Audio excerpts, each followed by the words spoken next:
Hey friends, need to find those huge video files on your Mac? Click on Finder, select this Mac or your Mac's name. Type something in the search box. The plus icon will appear. Click it. Choose Kind from drop-down menu. And next select Movie. Then, click the plus icon again and find File Size from drop-down menu. If it's not there, don't worry. Just click Other and search for it. Choose File Size. Click on OK. After selecting File Size, choose Greater Than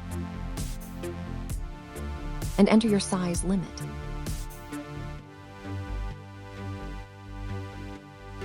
Now you can filter those videos and find the ones you need. Don't forget to like, comment, share, and subscribe. Thanks for watching.